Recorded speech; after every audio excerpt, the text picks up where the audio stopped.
Hello there. Welcome again to another edition of Family Worship Night. Thank you for joining us again as we are doing these shorter devotional videos based upon the Write a Verse a Day campaign we're doing here at Fellowship Church. Today's verse comes from Matthew chapter 5, verse 24. And it says this: "Leave your gift there before the altar and go.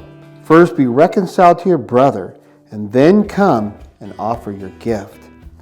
And Jesus is teaching us here that God doesn't want just our sacrifice of ritual or coming to church, praying, singing, giving money. If we don't have a heart that's right, there's a couple things that we notice here as he talks about when you are offering your gift. Of course, on that day, they were still doing sacrifices, animal sacrifices. Our gifts look different today. But if we are doing something and then are reminded or remember that our brother has an offense against us, we need to go and reconcile with them first. But first of all, I want to recognize that God wants us to come before Him with a clean heart. Jesus later tells the disciples to go and learn what this means. I desire mercy and not sacrifice. It's not about duty and activity and the things that we do.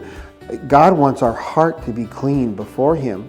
That's in terms of sin or in how we relate to other people around us. We need to have a clean heart. The second thing that this seems to that's causing me to think of is that sometimes we're called to make the first step towards reconciliation.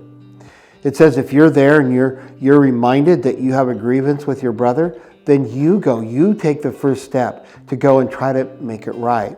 Maybe someone has something against you. Maybe you've wronged them. Either way, you can make the first step. Paul said something like this in Romans chapter 12, verse 18. He says, "If it is possible, as much as it depends upon you, live peacefully with all men." I recently heard a story of a man that he was only 20 years old and he was a firefighter. He got off of a particularly long shift, and on his way home he fell asleep at the wheel. Now he accidentally struck another vehicle and it killed the driver and her unborn child. She also had her 19-year-old daughter with her in the back seat who was injured but okay. At the man's trial, the lady's husband, who was also a pastor, came and spoke on his behalf and asked for a diminished sentence. He then committed that he would meet with the man on a regular basis, and they would meet regularly every week, I think it was, for coffee and conversation to talk about their life. They actually became good friends and were connected for many, many years. I'm sure that the pastor did this for his own healing as well as trying to help this other man overcome the despair and the depression that he was feeling from what had happened by his mistake. It's horrific, but God wants to live at peace with each other, and so He forgave this man.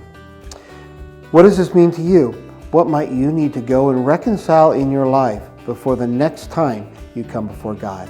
I hope you take a few moments to consider this and maybe end up with some prayer or discussion with somebody who's with you. But for now, that's it. We'll see you again next time.